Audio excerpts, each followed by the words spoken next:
ഇങ്ങനെ ഒരു proposal beverage corporation തന്നത് ഞങ്ങൾ നിരാകരിക്കുന്നു എന്ന് പറയാനുള്ള ആർജവും മന്ത്രിക്ക് ഇതുവരെ ഉണ്ടായിട്ടുണ്ടോ? ഇല്ല. MD തന്നെ പറഞ്ഞിരിക്കുന്നു 500 കോടി രൂപയുടെ അധിക വരുമാനം ഉണ്ടാകുന്ന ഏറ്റവും ചുരുങ്ങിയത്.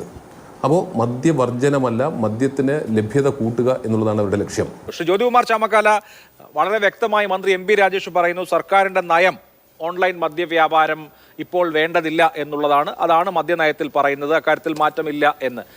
അപ്പോൾ പിന്നെ ഈ ബെവ്കോയുടെ ആവശ്യം എന്നുള്ളത് അവരുടെ ഒരു ആഗ്രഹ ചിന്ത മാത്രമായി അവസാനിക്കാനാണോ സാധ്യത? അഭിലാഷേ, മന്ത്രി ഇത് പറയുമ്പോഴും ബെവ്കോയുടെ MD ഈ പറയുന്നത് പോലെ സംസ്ഥാന കേഡറിലുള്ള ഒരു IPS ഉദ്യോഗസ്ഥ ഹർഷിത അട്ടല്ലൂരി എന്ന് പറയുന്നത് ഏത് സ്ഥാപനത്തിൻ്റെ അധ്യക്ഷയാണ്? കേരള സ്റ്റേറ്റ് ബിവറേജ് കോർപ്പറേഷൻ്റെ MD ആയിട്ടിരിക്കുമ്പോൾ അവർ ഈ സർക്കാരിൻ്റെ ഭാഗമല്ലേ? അപ്പോൾ ഈ സർക്കാരിൻ്റെ ഭാഗമായിരിക്കുന്ന ഒരു ഉദ്യോഗസ്ഥ സർക്കാരിൻ്റെ നിയന്ത്രണത്തിലുള്ള ഒരു സ്ഥാപനത്തിൽ നിന്ന് ഇത്തരത്തിലൊരു പ്രപ്പോസൽ നൽകുമ്പോൾ എന്തുകൊണ്ടാണ് തുടക്കത്തിൽ തന്നെ അത് നിരുത്സാഹപ്പെടുത്താത്തത്? എന്തുകൊണ്ടാണ് കിട്ടിയപ്പോൾ തന്നെ അത് റിജക്റ്റ് ചെയ്ത് മടക്കി നൽകാത്തത്? എന്തുകൊണ്ടാണ് അത് ചവറ്റുകൊട്ടയിൽ കളയാത്തത്? ഇപ്പോൾ എന്താ ഹർഷിത അട്ടല്ലൂരി പറഞ്ഞുകൊണ്ടിരിക്കുന്നത്, ബിവറേജ് കോർപ്പറേഷൻ്റെ MD പറഞ്ഞുകൊണ്ടിരിക്കുന്നത് 10 ദിവസത്തിനുള്ളിൽ ഞങ്ങൾ ആപ്ലിക്കേഷൻ ചാലുവാക്കും. അത് ഞങ്ങൾ എല്ലാ അർത്ഥത്തിലും ഇതുമായി മുന്നോട്ട് പോകാനുള്ള നടപടിക്രമങ്ങൾ 10 ദിവസം കൊണ്ട് പൂർത്തിയാക്കും എന്നവർ പരസ്യമായി പറഞ്ഞിരിക്കുന്നു. അങ്ങനെ ഒരു സർക്കാർ ഉദ്യോഗസ്ഥ, പ്രത്യേകിച്ച് സിവിൽ സർവീസ് ഉദ്യോഗസ്ഥ, IPS ഉദ്യോഗസ്ഥ, അവർക്കിങ്ങനെ പറയാൻ എങ്ങനെ ആർജവം ഉണ്ടായി?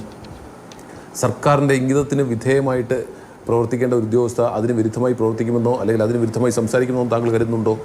അപ്പോൾ ഇവിടെ ഇത്തരത്തിലുള്ള ഒളിച്ചുകളിയുടെ ആവശ്യമില്ല. സംസ്ഥാന സർക്കാരിനെ സംബന്ധിച്ചിപ്പോൾ നമ്മുടെ ഹസ്കർ ഏതായാലും CPMൻ്റെ പ്രതികൾ വരാത്തതുകൊണ്ടാണല്ലോ അതിൻ്റെ എന്താ പറയുന്നത് സഹയാത്രികൻ എന്ന നിലയിൽ അദ്ദേഹം വന്നിട്ടുള്ളത്. അദ്ദേഹം പറഞ്ഞ ചില വാചകങ്ങൾ താങ്കളുടെ തുടക്കത്തിൽ 2016 തെരഞ്ഞെടുപ്പ് സമയത്തുള്ള പ്രചാരണങ്ങൾ നമ്മൾ കണ്ടതാണ്. ഘട്ടം ഘട്ടമായി മദ്യവർജനമാണ് ഞങ്ങളുടെ ലക്ഷ്യം എന്ന് വളരെ കൃത്യമായി പറഞ്ഞിരുന്നു. അപ്പോൾ അദ്ദേഹം ഇപ്പോൾ പറയുന്നതാണ് മദ്യദുരന്തം ഉണ്ടായിട്ടില്ല. താങ്കൾ അതിന് വിശദീകരണവും കൊടുത്തു. ഇവിടെ നമ്മുടെ മുമ്പിലുള്ള പ്രശ്നം ഇപ്പോൾ ഓൺലൈനായി ഇങ്ങനെ ഒരു സ്വിഗ്ഗിയിൽ നിന്ന് ഒരു പ്രപ്പോസൽ ലഭിച്ചത് കൊണ്ട് ആ പ്രപ്പോസൽ വർക്കൗട്ട് ചെയ്ത് സർക്കാരിന് സമർപ്പിച്ചതല്ലോ. വളരെ കൃത്യമായി പറയുന്നുണ്ടല്ലോ. ഹർഷിത അട്ടല്ലൂരി പറയുന്നു, ഇത്തരത്തിൽ ഓൺലൈനായി മദ്യവ്യാപാരം നടത്തിയാൽ സംസ്ഥാന സർക്കാരിന് ഏറ്റവും ചുരുങ്ങിയത് 500 കോടി രൂപയുടെ അധിക വരുമാനം ഉണ്ടാകും എന്ന് പറയുന്നു. അപ്പോൾ ഇവിടെ സർക്കാരിനെ സംബന്ധിച്ച് സാമ്പത്തിക ലാഭമാണ് താല്പര്യം. സ്വാഭാവികമായിട്ട് ആ സർക്കാരിൻ്റെ കീഴിലുള്ളൊരു പ്രസ്ഥാനം എന്ന നിലയിൽ ആ പ്രസ്ഥാനത്തിനെ സംബന്ധിച്ച് പരമാവധി മദ്യം വിൽക്കുക എന്നുള്ളത് തന്നെയാണ് അവരുടെ ലക്ഷ്യം. പക്ഷേ അത് നിരുത്സാഹപ്പെടുത്തേണ്ട ഉത്തരവാദിത്വം സംസ്ഥാന സർക്കാരിനുണ്ട്.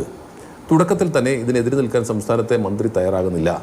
അദ്ദേഹം ഞാനാണ് മദ്യനയം പ്രഖ്യാപിക്കേണ്ടത്, സർക്കാരാണ് അല്ലെങ്കിൽ ക്യാബിനറ്റാണെന്നൊക്കെ പറയുന്നതിനപ്പുറത്തേക്ക് ഇങ്ങനെ ഒരു പ്രപ്പോസൽ ബിവറേജ് കോർപ്പറേഷൻ തന്നത് ഞങ്ങൾ നിരാകരിക്കുന്നു എന്ന് പറയാനുള്ള ആർജവും മന്ത്രിക്ക് ഇതുവരെ ഉണ്ടായിട്ടുണ്ടോ? ഇല്ല.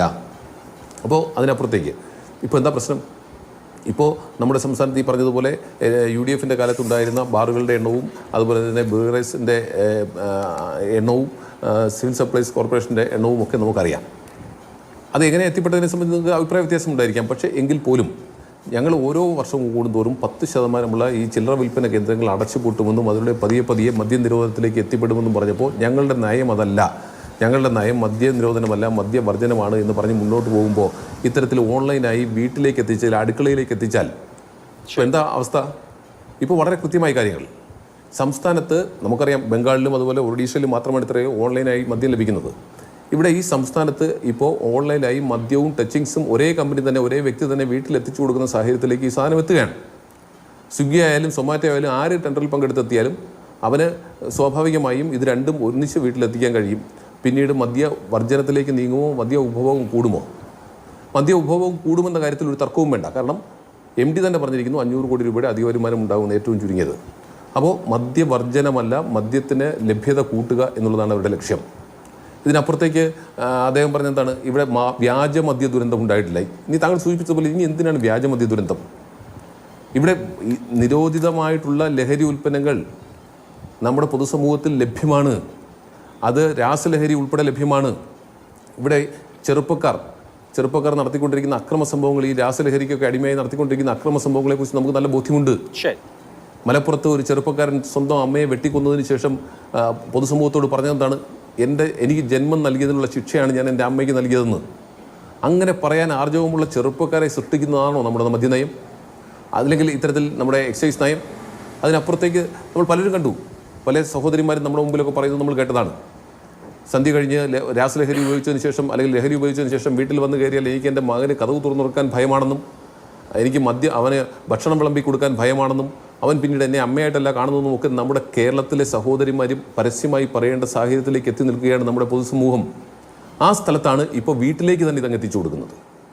അപ്പോൾ അങ്ങനെ മദ്യം സുലഭമാക്കുന്നതിനെ സംബന്ധിച്ച് സർക്കാരിൻ്റെ പോളിസി ഇതാണോ? സർക്കാരിൻ്റെ പോളിസിയിൽ തുടക്കം മുതൽ അവർ പ്രഖ്യാപിച്ചിട്ടുള്ള പോളിസിയിൽ നിന്ന് മാറ്റമുണ്ടായിട്ടുണ്ടെന്ന് ഞാൻ പ്രത്യേകമായി സൂചിപ്പിക്കേണ്ടതില്ല.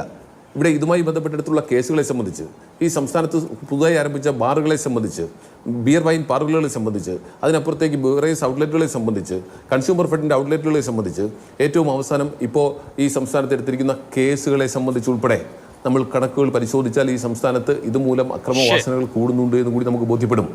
അപ്പോൾ ഈ സംസ്ഥാനത്ത് അരാജകത്വം വർദ്ധിപ്പിക്കാൻ വേണ്ടി വീടുകളിലേക്ക് തന്നെ എത്തിച്ചു.